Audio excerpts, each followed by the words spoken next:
আমরা একটা নতুন সিরিজ অফ ভিডিও তৈরি করতে যাচ্ছি। দেখেন আমরা কার্বোহাইড্রেট সম্পর্কে বিভিন্ন ভিডিও আপলোড দিব। সেই সিরিজের প্রথম ভিডিও হচ্ছে আজকে, যেখানে আমরা কার্বোহাইড্রেটের বেসিক কিছু জিনিস সম্পর্কে জানতে পারবো।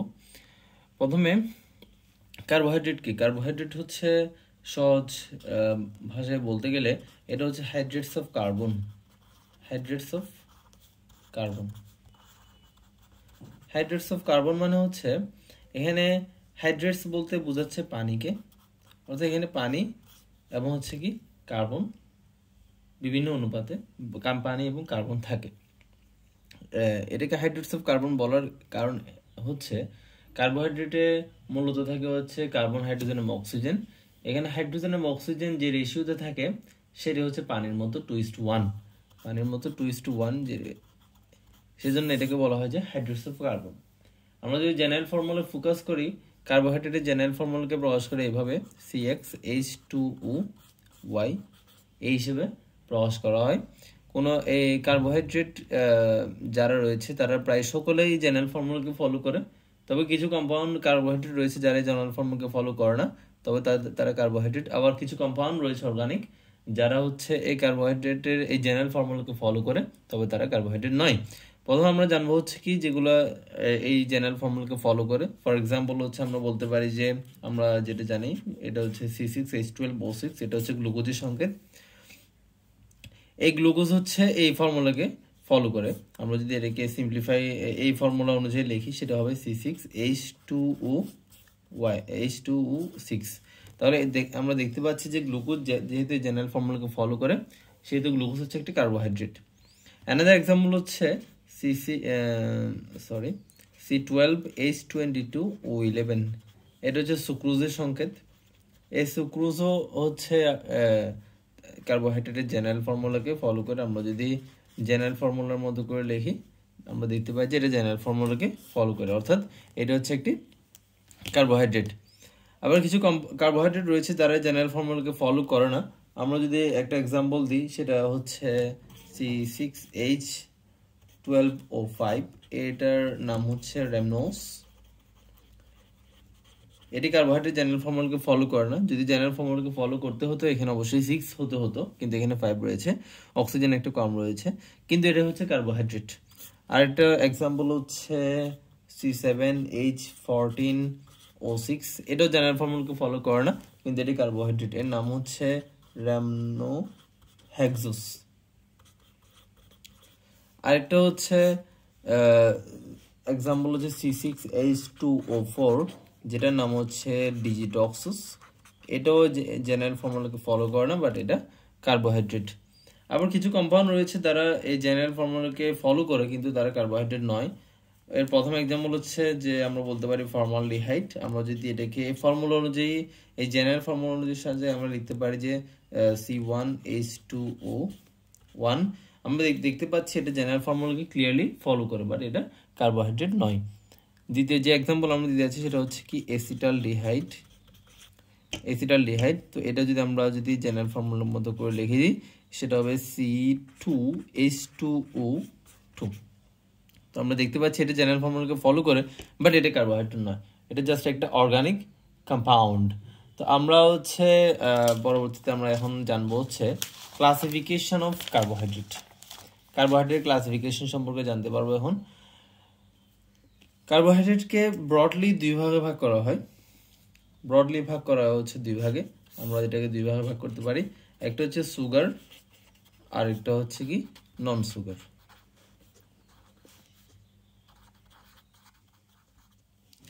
সুগারকে আমরা হচ্ছে আবার দুই ভাগে ভাগ করতে পারি, সেটা হচ্ছে কি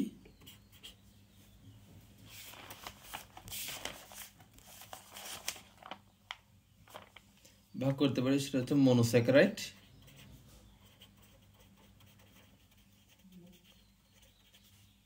একটা হচ্ছে কি disaccharide. Sorry, not disaccharide, it's oligosaccharide.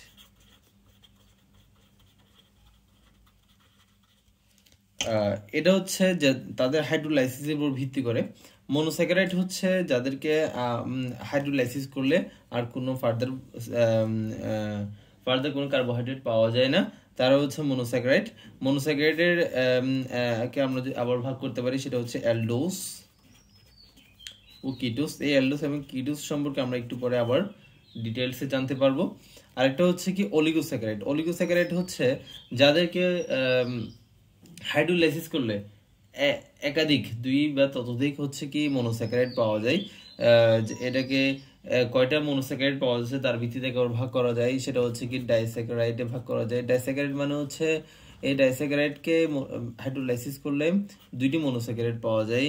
যেমন ধরে আমরা যদি সুক্রোজকে হাইড্রোলাইসিস করে আমরা পেলাম হচ্ছে আমরা গ্লুকোজ প্লাস ফ্রুক্টোজ পেতে পারি। আবার হচ্ছে তাহলে সুক্রোজ একটি ডাইস্যাকারাইড। যদি আমরা 3টা মনোস্যাকারাইড পাই আফটার হাইড্রোলাইসিস তাহলে সেটার নাম হচ্ছে ট্রাইস্যাকারাইড। যদি 4টা পাই সেটার নাম হচ্ছে কি টেট্রাস্যাকারাইড। এভাবে আমরা আগাবো। তারপর হচ্ছে নন সুগারস। অধিকাংশ নন সুগারই হচ্ছে কি পলিস্যাকারাইড। পলিস্যাকারাইড মানে হচ্ছে যাদেরকে হাইড্রোলাইসিস করলে অসংখ্য মনোস্যাকারাইড পাওয়া যায়। এখন অসংখ্য মনোস্যাকারাইড গুলো একরকম হতে পারে বা ভিন্ন রকম হতে পারে, তার উপর ভিত্তি করে আমরা এটা নন সুগারকে 2 ভাগ করতে পারি। প্রথম ভাগ হচ্ছে কি হোমোপলিস্যাকারাইড এবং দ্বিতীয় ভাগ হচ্ছে কি হেটারোপলিস্যাকারাইড। হোমোপলিস্যাকারাইড মানে হচ্ছে কি হাইড্রোলাইসিস করলে একই ধরনের মনোস্যাকারাইড পাওয়া যায়। হেটারোপলিস্যাকারাইড হচ্ছে হাইড্রোলাইসিস করলে ভিন্ন ভিন্ন ধরনের মনোস্যাকারাইড পাওয়া যায়। তা আমরা ক্লাসিফিকেশনটা শেষ করলাম। এখন আমরা যেটা পড়বো, আমরা প্রথমত মনোস্যাকারাইড নিয়ে ডিটেলসে পড়বো। মনোস্যাকারাইডের আমরা ক্লাসিফিকেশনটা পড়বো, আমরা তার রিঅ্যাকশন পড়বো, আমরা কিছু মনোস্যাকারাইডের মধ্যে ইন্টারকনভার্সনটা পড়বো, মিউটার রোটেশন ইত্যাদি আমরা ধাপে ধাপে আলোচনা করব। প্রথমে আমরা যেটা পড়বো সেটা হচ্ছে মনোস্যাকারাইডের ক্লাসিফিকেশন। মনোস্যাকারাইডকে আমরা আগের পেজে ক্লাসিফাই করেছি। এটাকে 2 ভাগ করা যায়, একটা হচ্ছে অ্যালডোস এবং এটা হচ্ছে কি কিটোস।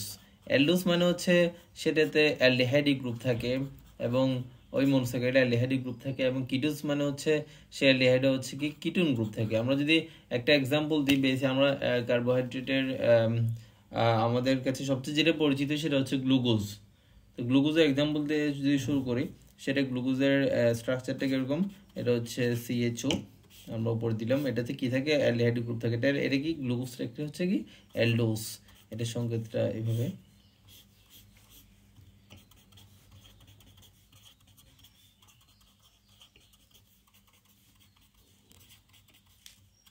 এটা হচ্ছে গ্লুকোজ, ঠিক আছে। তাহলে গ্লুকোজ একটি হচ্ছে কি অ্যালডোস, যেহেতু এটাতে একটি অ্যালডিহাইড গ্রুপ রয়েছে, এবং এটা যেহেতু 6 কার্বন বিশিষ্ট, এটাকে বলা হয় কি অ্যালডোহেক্সোস। অ্যালডোহেক্সোস বলা হয়। আবার হচ্ছে কিটোজের একটা এক্সাম্পল হচ্ছে ফ্রুক্টোজ, যেটার সাথে আমরা পরিচিত। সেটার সংকেত হচ্ছে CH2OH।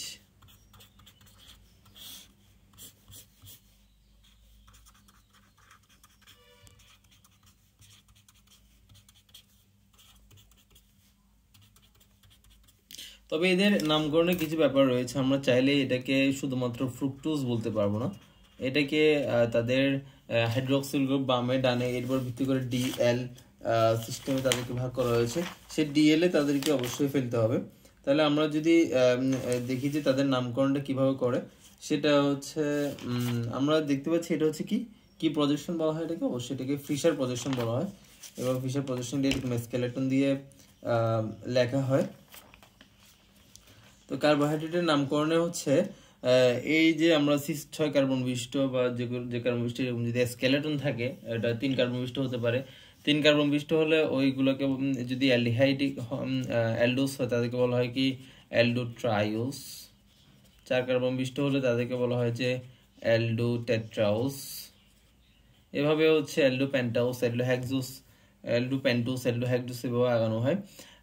এবং হচ্ছে কিটোজের ক্ষেত্রে সেরকম, এটা হচ্ছে কিটো ট্রাইওস, কিটো টেট্রাওস, কিটো পেন্টোস, কিটো হেক্সোস এভাবে আগাই। তো মনে রাখতে হবে যে আমরা এখানে 3 কার্বন অবশ্যই লাগবে, মিনিমাম হচ্ছে 3 কার্বন, ট্রাইওসের নিচে কখনো হবে না, 3 কার্বন বিশিষ্ট হবে। আর আমরা নামকরণের ক্ষেত্রে হচ্ছে আমাদের স্কেলেটন এভাবে আঁকতে হবে, এবং আমরা দেখতে পাচ্ছি এটা হচ্ছে অ্যালডিহাইড গ্রুপ সবসময় 1 নম্বর গ্রুপ থাকে। এটা হচ্ছে আমরা যদি নাম্বারিং করি তাহলে নাম্বারিং হচ্ছে ঠিক এরকম। এক্ষেত্রে নিয়মটা হলো যে সর্বোচ্চ নাম্বারধারী কাইরাল কার্বনের ওয়েজ ডানে হলে দিয়ে বামে হলে এল। আমরা দেখতে পাচ্ছি এখানে এই কাইরাল কার্বন কোনগুলো, এগুলো হচ্ছে কাইরাল কার্বন যাদের 4টা হচ্ছে ভিন্ন ভিন্ন গ্রুপ থাকে, সব এই 4টা হচ্ছে কাইরাল কার্বন। তাহলে সর্বোচ্চ নাম্বারধারী যে কাইরাল কার্বনটি রয়েছে সে তার ওয়েজ যদি হয় ডানে তাকে বলা হয় কি ডি কনফিগারেশনে ফেলা হয়, এবং যদি বামে হয় তাকে এল কনফিগারেশনে ফেলা হয়। তাহলে আমরা দেখতে পাচ্ছি এটা যদি দুইটা, এটা ডানে রয়েছে এটাও ডানে রয়েছে, এটা হচ্ছে 5 নম্বর কার্বন, এটা তো হচ্ছে এটা ডি ফ্রুক্টোজ নাম হিসেবে ডি ফ্রুক্টোজ আমরা বলবো।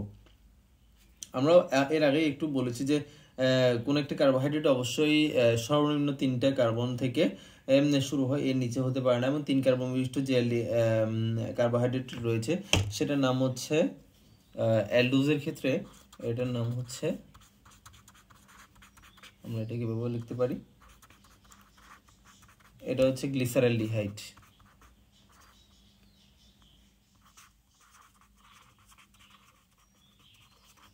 কিটোজের ক্ষেত্রে এটা হচ্ছে এরকম,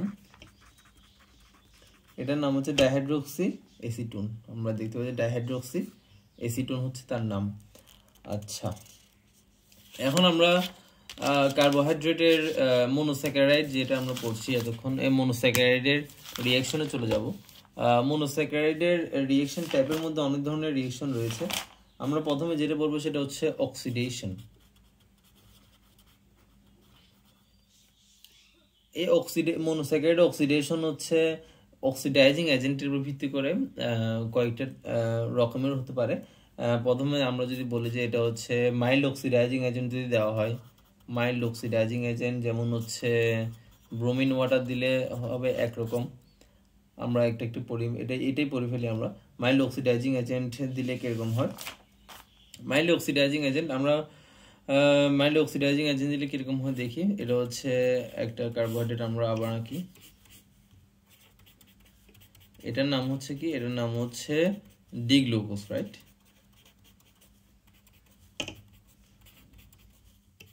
এটার নাম হচ্ছে ডি গ্লুকোজ।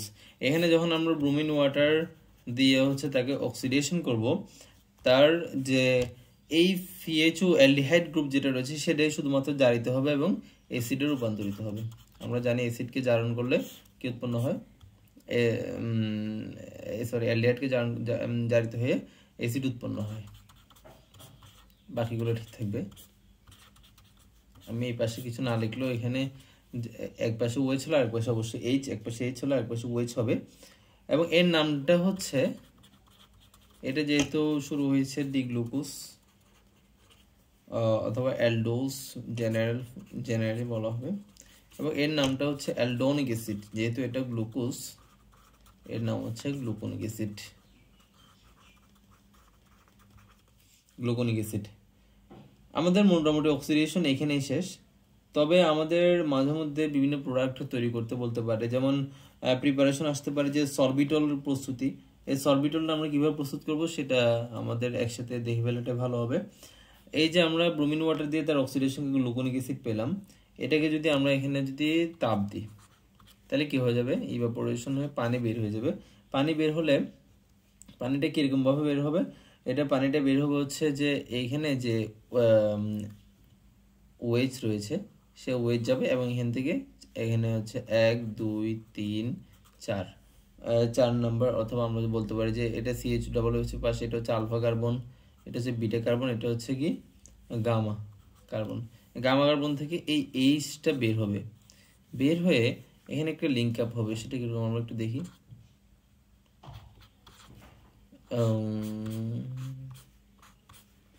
বাকিগুলো ঠিক থাকবে, এগুলো আগে লিখে ফেলে। এই যে লিঙ্ক আপটা এইভাবে হবে, ঠিক এইভাবে, এবং এর নামটা হচ্ছে গামা ইলেকট্রন। এর নামটা কি, গামা ইলেকট্রন। এই গামা ইলেকট্রনকে যদি আমরা করি কি, আমরা একটু এখানে লিখে ফেলি। আচ্ছা, আমরা একটু অপর পৃষ্ঠে যাই। এই গামা ইলেকট্রনের সংকেতটা আমরা একটু আবার লিখি, কারণ এখান থেকে আমরা এর পরের ধাপে এটাকে রিডাকশন করে হচ্ছে কি সরবিটল উৎপন্ন করব। তো গামা ইলেকট্রনের সংকেতটা আবার লিখি।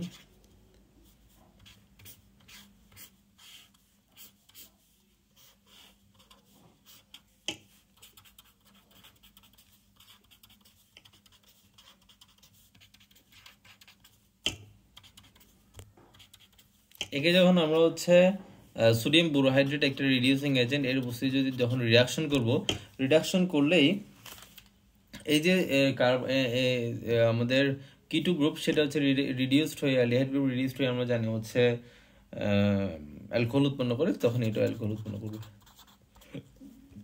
এবং বাকি স্কেলেটনটা গ্লুকোজের মতো।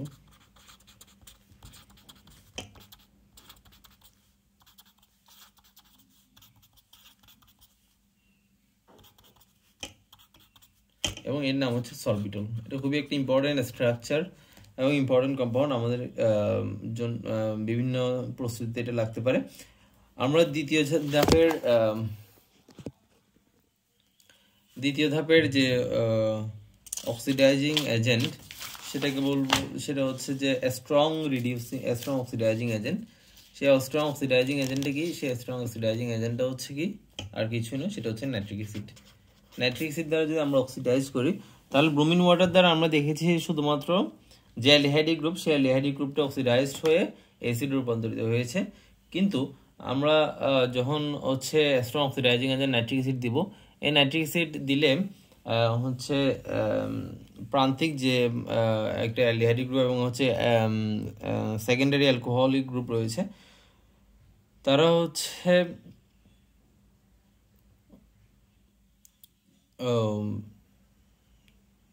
যে প্রান্তিক যে অ্যালডিহাইডিক এবং হচ্ছে যে প্রাইমারি অ্যালকোহল গ্রুপ রয়েছে, তারা হচ্ছে জারিত হয়ে অ্যাসিডে রূপান্তরিত হবে। আমরা যদি দেখি স্ট্রাকচারগুলো কিরকম, প্রথম হচ্ছে আমরা আগের মতো করে একটা গ্লুকোজ নিই। আমরা শুধুমাত্র একটু শর্টকাটে লিখবো। এখানে হচ্ছে ওয়েট এক পাশেরগুলো দিব না, কেমন এক পাশেরগুলো আমরা নিজেরাই লিখে নিব পরে। তো এটাকে যদি আমরা, এটা হচ্ছে আমরা জানি গ্লুকোজ, এটাকে যদি আমরা অক্সিডাইজ করি নাইট্রিক অ্যাসিডের উপস্থিতিতে, তবে সেটা আমরা আগেই বলেছি প্রান্তিকগুলো হচ্ছে কি অক্সিডাইজড হয়ে যাবে। তাহলে যেটা থাকে সেটা হচ্ছে এটা CH2OH অক্সিডাইজড হয়ে অ্যাসিডে রূপান্তরিত হবে এবং এর নাম হচ্ছে অ্যালডারিক অ্যাসিড। যেহেতু আমরা গ্লুকোজ নিয়ে কাজ করছি, এর নাম হচ্ছে গ্লুকারিক অ্যাসিড, অথবা এটাকে স্যাকারিক অ্যাসিডে বলা হয়। এখন আমরা যদি আমরা কি করেছি, একটা অ্যাসিড পেয়ে তাকে ইভাপোরেশনের মাধ্যমে কোনো পানি বের করে দিয়েছি, আমরা ইলেকট্রন পেয়েছি। ঠিক সেম ভাবে এটাতেও এই কাজটা করা যায়, এটা আমরা আর দেখাবো না। আমরা দেখবো হচ্ছে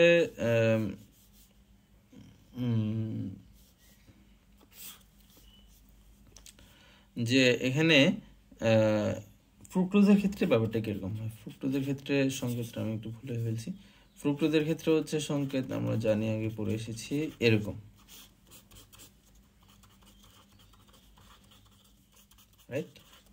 এটাকে যখন আমরা হচ্ছে নাইট্রিক অ্যাসিড দিয়ে অক্সিডেশনটা করব, তখন এই যে এটা তো অক্সিডাইজড হয়ে অ্যাসিড উৎপন্ন হবে নাকি? সরি, এটা অক্সিডাইজড হবে না। এই যে কিটো গ্রুপ সেটা অক্সিডাইজড হয়ে অ্যাসিডে রূপান্তরিত হবে। তো অ্যাসিডে রূপান্তরিত হলে এখানে কি সে থাকতে পারবে? অ্যাসিড তো সবসময় প্রান্তিক কার্বনে থাকে, সেটা এখানে একটা ব্রেক হয়ে যাবে। ব্রেক হয়ে এটা হবে এরকম। তারপর এখানে একটা যে গ্রুপটা থাকবে, আমরা জানি এখানে হচ্ছে কি আছে, ওয়েজ আছে। এই ওয়েজটা কি হয়ে যাবে? অক্সিডাইজড হয়ে অ্যাসিডে রূপান্তরিত হবে এবং মাঝখান দুইটা ঠিক থাকবে। এবং যে প্রান্তিকে যে CH2 রয়েছে সেও কি হয়ে যাবে? অ্যাসিডে রূপান্তরিত হবে। এর নাম হচ্ছে কি টার্টারিক অ্যাসিড, আমরা জানি। তো ফ্রুক্টোজের ক্ষেত্রে যখন ফ্রুক্টোজের ক্ষেত্রে ঘটনাটা এরকম হয়েছে, তারা হচ্ছে